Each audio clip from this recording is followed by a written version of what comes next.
Hello netizens, I am Sam. At ngayon, usong-uso sa social media at sa internet ang pagpapakalat ng mga fake news o mga maling impormasyon.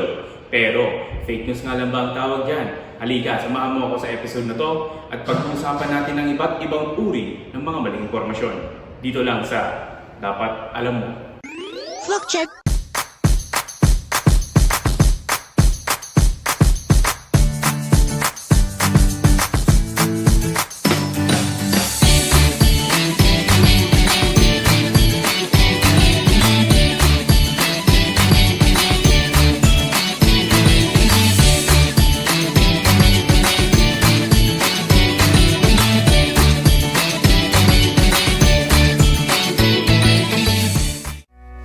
Ngayong digital age, napakabilis na lamang kumalat ng mga maling impormasyon, lalong-lalo na sa social media platforms. Kaya, napaka-importante na dapat alam mo kung paano mag-fact check.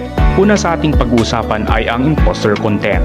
Ito ay tumutukoy sa mga maling impormasyon na kung saan ito ay pinapalabas na nanggaling sa isang pinagkakatiwalaan o kilalang pinagmulan.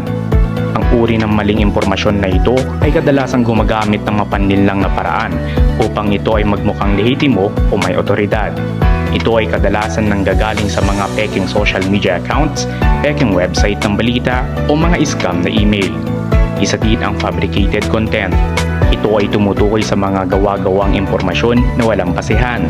Ito ay isang uri ng maling impormasyon na iniimbento lamang at walang batayan sa mga aktual na pangyayari.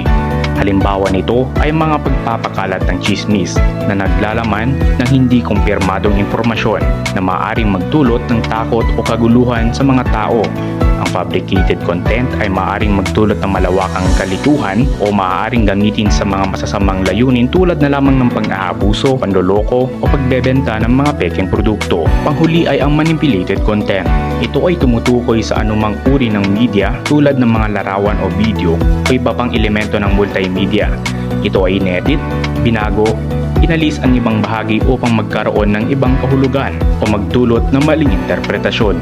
Ang manipulated content ay maaaring magdulot ng malawakang disinformasyon at maaaring gamitin sa pang-aabuso, propaganda o panloloko. Upang maiwasan ang mga fake news, kinakailangang suriing mabuti ang kredibilidad ng pinagmulan o account na nagbibigay ng impormasyon.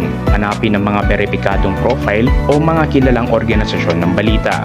Mag-ingat kung ang pinagmulan ng impormasyon ay gumagamit ng kakaibang pangalan, hindi magkatugma ang branding at may kaduda-dudang email domain.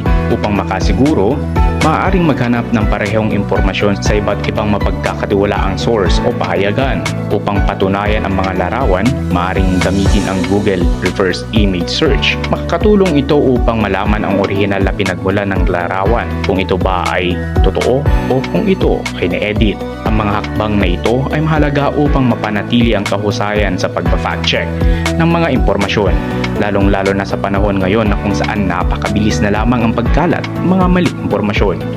Yan ang dapat alam mo. Tatlo lamang yan sa marami pang uri ng mga maling impormasyon o ng fake news. Ayan, alam mo na ha? Ugaling maging mapanuri at maging mapagmatsyag. Maraming salamat. Muli, ako si Sam at ito ang Dapat Alam Mo.